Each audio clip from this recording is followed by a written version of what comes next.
La tertulia de actualidad.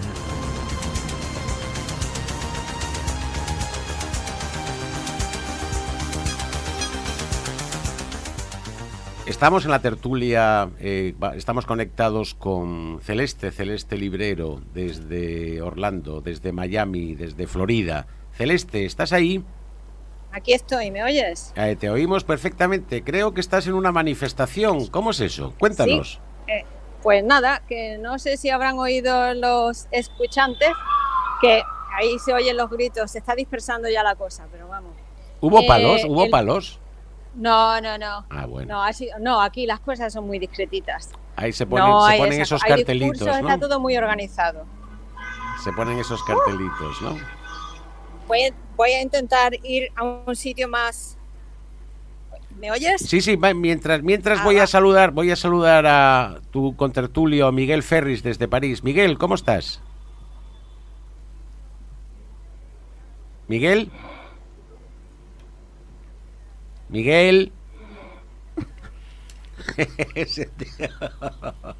Yo creo que Miguel por la hora se ha dormido. Igual. No sé.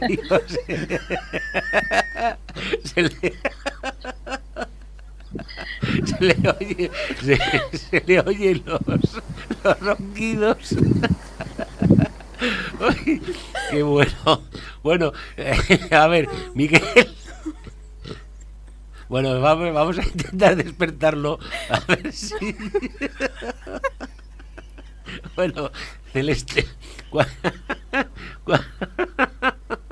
Celeste. Miguel, ¿estás ahí? Sí, aquí estoy. Pero. ¿Te has despertado? Sí. Llevo 3 horas de reunión anterior intensas preparando la campaña de Colombia en París y ha sido a las 6 de la mañana que me he despertado ya a ponerme en marcha. O sea que bueno, hoy ha sido así. Vale, no, tranquilo. Está Celeste en el otro lado. Si quieres saludarla, Celeste Librero, una nueva tertuliana que ahora mismo está dentro de una manifestación sobre el aborto. No, estoy huyendo de las últimas personas porque están haciendo mucho ruido. No sé si se me va a oír bien. No, se te oye perfectamente. Genial. Bueno, hola, cuenta. Miguel. Hola, buenas noches, buenas tardes allí. Buenas tardes. Bueno, pues aquí... Saludos aquí también a Miguel y a Celeste desde aquí, desde Argentina. Un abrazote. Que Francisco. Bueno, Celeste, cuéntanos sobre qué versaba la manifestación. El problema de aborto, ¿no? Que parece ser el tribunal, ¿no? Lo llaman el derecho al aborto, pero en realidad no lo es. Sí, esta mañana o anoche creo se filtró una decisión del Tribunal Supremo de los Estados Unidos, básicamente anulando la protección federal del derecho al aborto. Esta es una protección que se llama Roe v. Wade y esta ley estipulaba que ningún estado tenía el derecho de impedir el aborto a una mujer dentro de un periodo de tiempo hasta que el feto fuera viable. Y bueno, pues se sabía que con la instalación de Trump y con los 3 jueces que puso él en el Tribunal Supremo, esta era la estrategia, este era el objetivo final y por fin se ha sabido. Esto es algo que se ha filtrado en la revista Político, no es algo que se tenía que saber de momento, sino que se iba a hacer público creo que en junio, en unas semanas, ¿no? Pero y están diciendo que una filtración de este tipo no se ha dado nunca en la historia de los Estados Unidos. No sé si eso es cierto o no, pero lo que indica es la seriedad de este tema, ¿no? Pero lo que están buscando es una derogación de una ley que es de los 70, ¿no? Del 73, sí, claro. Y luego otra del 93. Sí, básicamente. Y entonces, bueno, pues todas las mujeres y aliados nos hemos echado a la calle porque, bueno, esto no puede ser. Claro, y eso que son liberales, ¿no? Según dicen. Cuando claro, bueno, es que sí, manipulan sí. el lenguaje y hacen que las palabras signifiquen lo contrario de lo que son. Los eufemismos. Bueno, Sí. hablemos de otras cosas. Hablemos el domingo fue el Día del Trabajador y en Francia parece ser que hubo manifestaciones un poco violentas, ¿no? Como es casi habitual últimamente en la lucha obrera en Francia. ¿Es cierto esto, Miguel, o fue también una manipulación Sí, de los medios? a ver, en Francia existe una doctrina policial, digamos, de lo peor, a pesar de ser el país de las libertades y los derechos de la ciudadanía y de todas las conquistas que se han venido llevando a cabo de la historia. Desde hace ya mucho tiempo, esa policía formada en la lucha anticolonial, autora de una represión salvaje en los procesos de independencia de Argelia y de otras colonias de Francia, se emplea contra los ciudadanos con una brutalidad tremenda. Yo estuve la noche de los chalecos amarillos al lado del Arco de Triunfo con los coches incendiados y realmente, bueno, los franceses están acostumbrados a ir a una manifestación que en España es casi como una procesión, donde se encuentran los amigos, las familias, y aquí yo he asistido a verdaderas batallas con botes de humo, pelotas, niños, mujeres, con carritos, abuelos, saliendo corriendo todos, digamos, dispersos por la actuación de la policía, muy violenta. Y aquí el otro día éramos 100.000, un montón en París, y ya sabíamos que la policía tenía apostado pues unos 4.000 policías, ¿no? Para animar el ambiente. Y ya al final, lógicamente, aquí hay una gran rabia contra las políticas de Macron y estalló el conflicto. Al final, pues no sé, 20, 30 escaparates de McDonald's, de algunas inmobiliarias en la Rue Voltaire, donde fue el atentado de la sala Bataclan. La policía esperaba al final para cargar, hicieron 50 detenidos. Sí, digamos que se ha convertido en una de las tradiciones culturales francesas, por decirlo de una forma irónica, ¿no? Claro, claro. En Estados Unidos, Celeste, apenas tiene incidencia el día 1 de mayo, ¿no? A nivel no trabajador tiene ninguna popular, incidencia, ¿no? Porque no, bueno, creo que decidió algo he leído de que un presidente demócrata decidió establecer como el Día del Trabajo en septiembre, ¿no? El Labor Day. Entonces, porque estaba menos asociado a las revoluciones anarquistas y en los movimientos, es que aquí no gusta ese tipo de cosas, ¿ves? La manifestación a la que he ido hoy ha sido nada. Pero ¿tenían cartelitos de esos como salen en las películas o no? No tenían cartelitos. No, aquí no tienen nada. El día 1 de mayo es el día 1 de mayo, si acaso lo llaman May Day, y es un poco como un día en que se celebra la primavera, algo light, ¿no? No, podía ser pasa completamente desapercibido. Y el otro día, el Labor Day, que es en septiembre, ese sí es día de fiesta. Ya, pero vamos, no salen los trabajadores a nada. El May Day podría casi definirse como ayuda cuando pides ayuno en un avión, ¿no? May Day. Claro.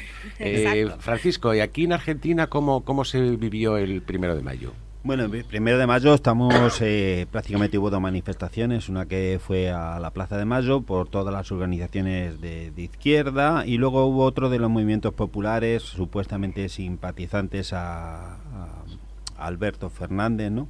Que estuvieron concentrándose entre la Avenida de Mayo y la 9 de Julio. Después el día antes hubo de la CGT, que es uno de los sindicatos más potentes que hay aquí. Bueno, se reunieron en Azopardo, que es su sede, y bueno, me imagino que tenían algún plenario, pero sin trascendencia. Y luego otro que hubo de los movimientos sindicales también, que se reunieron en la zona de Varadero, me parece que fue en la provincia de Buenos Aires. Pero fue todo muy light, ¿no? Este año. Todo muy light, sí, todo medio raro. Lo que sí es cierto que eso no se va a cambiar, bueno, que hay una informalidad tremenda en lo que es el trabajo estable, que aquí prácticamente está muy por debajo de las medias que hay en Europa o en Estados Unidos o en el propio Latinoamérica, estará pizca más o menos, y luego el índice de la pobreza y la tremenda inflación, bueno, que están dejando los salarios prácticamente por los suelos, con lo cual yo creo que había sido una posibilidad única para haber reivindicado en este 1 de mayo todas las organizaciones, sean del tema de cualquier influencia política, ¿no? tanto movimientos sociales como sindicatos, como fuerzas de izquierda o fuerzas peronistas, podían haber reivindicado un poco ese, o sea, que tuvieran todos los derechos de los trabajadores, como bien sabes que bueno, hoy en día pues están muy disminuidos en la mayoría de los países latinoamericanos. Y hablando de lo que es la atención de los organismos oficiales españoles, como las consejerías de Trabajo y Seguridad Social de los consulados, ¿cuál es la implicación, según tu punto de vista, en Francia, aunque Francia está muy cerca de España en ese sentido, pero cuál es la implicación que tiene, el apoyo que les da las consejerías oficiales españolas al trabajador emigrante español? Si le da alguno. Bueno, yo tengo que decir que yo he sido personal expatriado funcionario, es decir, que yo tenía la situación laboral muy estable y predeterminada desde España y no he tenido demasiada relación. Es verdad que durante alguna gestión he tenido facilidades porque en la mesa electoral pues estaba justamente el cónsul y nos facilitó el tema, pero yo creo que de forma puntual, porque el funcionamiento de las embajadas y los consulados es muy deficiente, están muy sobrepasados, hay movilizaciones en varios países y va a haber más ahora por la falta de condiciones y de plantilla y de salarios en el personal. Yo eso sí que lo conozco porque he vivido en 3 ciudades de Marruecos, en Bruselas, en París, y siempre que he hablado con el personal laboral de los consulados la cosa era vergonzosa y además ningún sindicato se ha tomado en serio para nada las reivindicaciones de los sectores de menor protección, ¿no?, en este tema. Y por otra parte, pues bueno, Francia está, como dices tú, al lado de España. Muchas de las cosas la gente las gestiona a veces cuando vuelve al país de vacaciones o durante el año. Claro. Y yo creo que no es tan grave como quizás en otros lados, sí. ¿Y en Estados Unidos, Celeste? Bueno, en Estados Unidos yo también tengo que decir que no he tenido problema ninguno, no he sido empleada pública, pero no he tenido ningún problema nunca, pero sí tengo que decir que bueno, si te quieres comunicar con el consulado es bastante difícil. Antes había oficinas consulares, ahora ya se han eliminado todas. Y, por ejemplo, yo tengo que ir al consulado de Miami, estoy a 3 horas de allí y no puedo llamar por teléfono, sí puedo mandar un mensaje, pero no lo van a contestar. Y como me he venido a Florida hace solamente unos meses desde Virginia y tenía contactos en el consulado de Washington, pues al final lo que he tenido que hacer para resolver mis temas ha sido escribirle al consulado de Washington y preguntarle qué tenía que hacer, y ellos me respondieron en horas. Así que bueno, y el personal del consulado de aquí de Florida, de Miami, es genial. La gente que trabaja allí es genial, pero es que no dan abasto. ¿Y en Argentina, Francisco? Bueno, yo creo que en Argentina es el mismo problema que están teniendo en la mayoría de las embajadas o los consulados. El caso, por ejemplo, que está pasando ahora en Londres, yo creo que el problema es que hay un excesivo trabajo para pocos funcionarios que puedan desarrollarlo. Y aparte de eso, indudablemente, bueno, pues yo creo que los salarios en muchas ocasiones no estarán muy de acorde, ¿no?, con las prestaciones que se puedan dar. Pero yo creo que eso se debe también a unos recortes que ha habido dentro del Ministerio de Asuntos Exteriores con relación de las prestaciones que hacen los sindicatos, y si no ha habido recortes, no ha habido sustancialmente como tiene una subida, ¿no?, que pueda equiparar esos sueldos a los legalmente establecidos. Entonces, bueno, la atención es mínima y es muchas veces irrisoria, pero no es culpa muchas veces de los funcionarios, sino de la falta de personal. Hay que incidir en una cosa: los salarios en Argentina de los funcionarios o los empleados públicos de los consulados son en euros. Sí, te estoy hablando en general. No, en general sí, pero por ejemplo aquí ahora mismo son en euros y están cobrando en euros, con lo cual tú sabes lo que eso significa. Sí, van a decir. Indudablemente están bien. Hoy en día son millonarios. Y hablando de los consulados y hablando de las consejerías, ¿cómo se ve el retorno? ¿Qué información sobre el retorno? ¿Qué gestiones hacen con los emigrantes españoles sobre el retorno? Por ejemplo, en Francia. Si sabes del tema, bueno, o si estás entendido.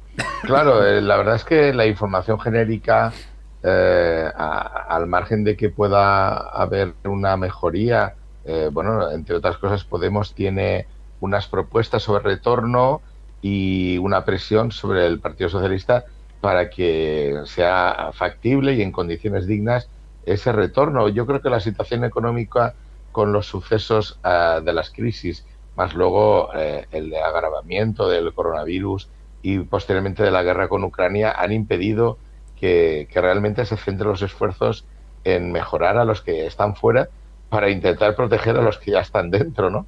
Entonces, lo que yo observo es que continúa siendo una sangría de salida de españoles de todas las generaciones, sobre todo los sectores jóvenes mejor preparados, en búsqueda de oportunidades. Por lo tanto, por desgracia, mientras no acabe la sangría o se disminuya esa sangría, pues serán poco creíbles las propuestas de retorno. Claro. ¿Y en Estados Unidos, Celeste? ¿O en la zona de tu influencia? Bueno, yo estoy intentando volver, de hecho, a España en algún momento y la verdad es que estoy bastante perdida. Ahora, por desgracia, que estamos en Florida, no puedo contar con ninguna respuesta del consulado para saber qué es lo que tengo que hacer. Así Aquí que, nos tienes a nosotros, Celeste. No, en te serio, informamos, en serio, te informamos. En serio, a nivel personal, sí. Te podemos informar directamente. Para eso estamos, entre otras cosas, es parte de este programa. Aparte, aparte tenemos también está por ahí circulando un flyer para informar de la red de círculos de Latinoamérica, por si alguno se quiere informar, tiene dudas y demás, es totalmente gratuito esa información, ¿eh? Porque la situación es la misma, sea uno en Estados Unidos, en Canadá, en Colombia, en Perú o en la Cochinchina, ¿no? Entonces, para eso estamos. O sea, que tú tienes ganas de volver. Sí, yo ya llevo, desde que Trump fue elegido, llevo intentando volver a Europa todo este tiempo. De hecho, acabé mudándome a Malta durante un año con mi marido. Le conseguí un trabajo a mi marido en Malta y nos fuimos para allá, pero aquello fue un fracaso. La universidad era una universidad falsa y nos tuvimos que volver a Estados Unidos. Como los Entonces, títulos. ahora queremos. Sí, bueno, fue un grave escándalo. Los papeles de Panamá, todo eso estaba implicada la universidad. Qué raro. En fin. Qué raro. Hablemos de otra cosa. En España ahora mismo hay un escándalo sobre escuchas ilegales, sobre intervenciones a teléfonos de políticos, todo este tipo a través del famoso, la plataforma esta Pegasus. Francisco, tú que estás realmente informado e interesado sobre el tema, ¿qué nos puedes informar? ¿Qué nos puedes decir sobre lo que está pasando en España? Bueno, más todo ha comenzado con una explosión que ha habido con respecto, digo una explosión, por decir algo, ¿no? Con una noticia que apareció en un periódico estadounidense, me parece que era el New York Times, al respecto, sobre el caso Pegasus, que le habían estado prácticamente con escuchas ilegales o legales, me encanta saber, a los que habían iniciado lo que era el referéndum catalán. Y luego eso se ha ido extendiendo. Al final resulta que también el propio presidente del gobierno ha sido hackeado, la ministra ha sido hackeada, bueno, un montón, ¿no? Y bueno, siempre queda esa dinámica: ¿por qué ha pasado todo esto? ¿De dónde ha salido? ¿Quién es el que está haciendo esas escuchas ilegales? ¿Qué está funcionando dentro del CNI? Si está esa peculiar policía patriótica que todavía sigue con el control del CNI y que en su momento fueron los que compraron la aplicación Pegasus, que es una aplicación israelí, o si es el propio, como también se está especulando, ¿no?, el propio Marruecos, ¿no?, que haya podido estar, porque es uno de los clientes preferenciales de Pegasus y se ha visto involucrado inclusive hasta en las escuchas ilegales a Macron, o sea que no estaría de más que hubiera podido también estar tratando de informarse de todo lo que estaba haciendo el gobierno de España con relación al Sahara y otras cuestiones. No sé, son especulaciones que están en el aire. Lo que sí está cierto que es una vergüenza que dentro del CNI todavía haya o tenga estos residuos de esa policía patriótica que supuestamente son el salvaguarda de las, o sea, de todas las cuestiones importantes que tiene España y que tiene en los ministerios de asuntos del interior, vamos. Es la una policía vergüenza. de Villarejo. Miguel, ¿cuál es tu opinión, o si esto ocurre en Francia, o cuál es la tendencia, cuáles son las implicaciones que pueda tener esto para Francia? Bueno, hay que decir yo voy a decir que no solo España, sino todo Occidente y Marruecos, que no es parte de Occidente, yo he vivido allí, en la vigilancia es total. Uno de cada cinco ciudadanos marroquíes trabaja como delator o informa a redes policiales y no digamos ya la comunidad de marroquíes en el extranjero que está absolutamente vigilada. Perdón, vivimos Miguel, perdón un momentín. Sobre esto de la información, después tengo yo que hablar de una cosa. Es que viene a cuento con lo que has dicho. Después quiero deciros una cosa porque hay mucha equivocación sobre el tema. Sigue, perdona, que te he interrumpido. De hecho, respecto a la autoría de las escuchas del gobierno de Marruecos, se demuestra que las declaraciones de Pedro Sánchez y su ministro de Exterior, Tavares, respecto a la fiabilidad de un acuerdo de buena relación con España a cambio de traicionar al pobre pueblo saharaui, es una grave equivocación, además de un hecho muy grotesco, porque no hay ninguna confianza. El régimen marroquí es una teocracia dictatorial y lo que consiga de España no es por una vía democrática, es una vía de presión absolutamente ilegítima, ¿no? Hay que reconocer que vivimos en una democracia vigilada. Por lo tanto, todos estos escándalos de que nos están escuchando y más a los dirigentes del país, es que eso no se lo cree ya nadie. Cuando están intentando encarcelar e incluso aplicar penas graves a periodistas como Snowden, es decir, y a otros que han delatado de alguna manera los intentos de controlar el mundo de una forma totalmente autoritaria, y todo este tipo de informaciones que interesan a la opinión pública y, sin embargo, ellos acaban pagando como el mensajero, ¿no? Entonces, por lo tanto, en España, por ejemplo, igual que en Francia tiene otra legislación, pero también diría que es bastante generalizado, vivimos un régimen con una democracia consentida. En nuestro caso, en España, herencia de un régimen que, tras haber apostado durante 40 años por el bipartidismo del PP y PSOE y por la monarquía, han intentado eliminar el apoyo a partidos que ponían en cuestión este bipartidismo, como por ejemplo Podemos. Han intentado impulsar a Ciudadanos con estas redes policiales de espía y han financiado a Vox, como por ejemplo el Corte Inglés, Iberdrola, grandes bancos españoles, para evitar los avances en políticas sociales, las mejoras laborales y temas de memoria histórica, entre otros muchos temas, ¿no? Hay que dejarse de hipocresías y el PSOE no puede fingir ser víctima cuando sabe que las cloacas policiales siguen actuando con total impunidad, no solo espiando, sino actuando abierta, ilegal e ilegítimamente contra aquellos partidos políticos, Podemos, soberanistas, etcétera, y movimientos sociales que ponen en peligro los intereses de las élites oligárquicas, muchos de herencia franquista, ¿no? Yo creo que esta es la perspectiva que tenemos y a partir de ahí toda esta falsa cortina de humo lo que encubre es que es lo habitual, no es lo excepcional. Ya. Sobre lo que hablas del Corte Inglés, es normal. El antiguo presidente Dimas fue candidato por Falange Española de las Jons por Valladolid en su momento. En Estados Unidos, pues ¿qué ocurre sobre las escuchas ilegales? O más que ilegales, legales, pero de mal uso. Después explicaré lo que acabo de decir. Bueno, aquí, no sé yo sobre las escuchas ilegales. Perdona, que hay mucho ruido aquí. Evidentemente, como en España, cuando se hace una escucha tiene que ser legal a través de un permiso de un juez, etcétera, etcétera. Pero aquí ocurren muchas veces. Y bueno, el Catalan Gate, ahora que se llama, por cierto, una clarificación que no es del New York Times, sino de New Yorker, que no es un periódico, es una revista. Y de hecho, yo leí el artículo antes de que empezara a leer sobre el tema en la prensa española. Y no sabía, me quedé sorprendidísima, ¿no?, con lo del Catalan Gate, que está basado evidentemente en el nombre y todas las escuchas, el Watergate y todo esto, ¿no? Aquí, aparte de eso, no sé, lo del NSO se sabe, se discute, pero de Catalan Gate, aparte de lo que ha dicho el New Yorker, yo no he leído nada. En la prensa mainstream evidentemente no se preocupa. La prensa más de izquierda quizás haya algo más adelante, de momento no hay nada. Yo le pregunté a mi marido si sabía algo de esto y de Pegaso y dijo sí, pero en relación con Khashoggi, es lo que conoce la mayor parte de la gente, ¿no? Bueno, sobre este tema tengo algo que decir. Primero, legalmente legalmente todos los ciudadanos europeos, hay dos superordenadores, uno está en Londres y otro está a las afueras de Madrid, en Tres Cantos.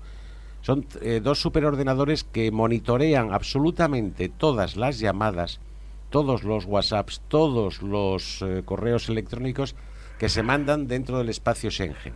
Se monitorean absolutamente todos y después tienen ciertos algoritmos que hay ciertas frases o ciertas palabras que sí son las que graban. Es decir, el tema es legal porque además es público. El problema es el uso de esas grabaciones. El problema es que si está hablando, me lo invento, Pedro Sánchez con Pablo Iglesias, se escucha, pero no se puede grabar. No se puede grabar y no se puede sobre todo usar para temas ilícitos o temas de presión. Esa es la diferencia que quería yo hacer claramente, pero esto está desde hace tiempo ya instalado, desde que yo estaba en exteriores, instalado en la Unión Europea, sobre todo en el espacio Schengen y antes del Brexit. Entonces se escuchan y se monitorean todas las llamadas, todos los mensajes y es legal. El problema es el uso de la misma y el mantenimiento, porque lo que no se puede hacer es grabarlo. No sé si me explico. Se graban aquellas conversaciones que son, dentro del algoritmo del programa, son objeto de grabarse. Se analizan y después se borran o se mantienen. Claro, el tema es aquí que, por lo que están hablando no, es este Pegasus, que es un israelí que lo han estado vendiendo a particulares. De hecho, el príncipe de Arabia había estado espiando al Khashoggi que asesinaron ahí en Turquía. Me parece que era periodista, no sé, era Khashoggi. Sí, era periodista. Era periodista, y el tema de Marruecos, por ejemplo, que ha estado a Macron. O sea, que estamos hablando de que hay alguien, o algunos particulares, o algunos gobiernos, ¿no?, que se han encargado de comprar el Pegasus, le han metido como si fuera un virus en los ordenadores centrales o como corresponda, y a través de ahí han manejado lo que es la información del CNI. Indudablemente, si han espiado tanto a Pedro Sánchez como en su momento Podemos y demás, pues está claro que eso tiene que venir un poquito de la policía patriótica tipo Villarejo, que está detrás de todas las cuestiones para intentar desocavar el gobierno progresista que actualmente está en España. Sí, eso es más claro que el agua. El mal uso, pero que el tema de las escuchas, que repito, no son escuchas, es monitoreo de todas las llamadas, todos los correos y todos los WhatsApps y demás, es legal y está hace tiempo. Bueno, vamos a terminar la tertulia porque ya tenemos que seguir vendiendo. Y bueno, Miguel, desde París, buenas noches. ¿Y tienes algo que decir, algo que añadir? No, sencillamente que la primavera siempre es época de revueltas, de que la gente despierta, sobre todo ahora que rebaja un poco las limitaciones del coronavirus. Y yo espero que en el caso de Francia, en muy poco tiempo, en junio ahora son las legislativas, y ahora mismo se ha anunciado ayer la unión de la Unión Popular de Mélenchon con los verdes y posiblemente el Partido Comunista esta semana también, y los anticapitalistas. Sería un buen ejemplo de respuesta a esa victoria de Macron por el rechazo a la extrema derecha, no por mérito propio, y creo que también un muy buen precedente para que en España podamos tener en un año y pico unas elecciones en donde un frente amplio, digamos, claro, que sume más votos que el Partido Socialista, que aquí en Francia prácticamente ha desaparecido, y podamos ocupar de verdad el referente de la izquierda. Una nueva cohabitación en Francia. Celeste, ¿algo que decir como finalización? Sí, algo también, en un día tan terrible como el de hoy, un grito de esperanza para que se reanime la izquierda, el ala progresista del Partido Demócrata, y que también que nos pongamos las pilas también en este país, a ver si conseguimos acabar con lo que está ocurriendo en todo el mundo. Y bueno, una última cosa para enseñar un poco de inglés: my body, my choice, mi cuerpo, mi elección, que es lo que se ha estado gritando hoy en la manifestación. Qué bien. Y gracias. Clases de inglés. Clases de inglés. Exacto, gracias. Un abrazo. Un abrazo. Un abrazo a los tres. Buenas noches, vale. Buenas tardes y hasta más ver. Chao. Venga. Bonne nuit. Radio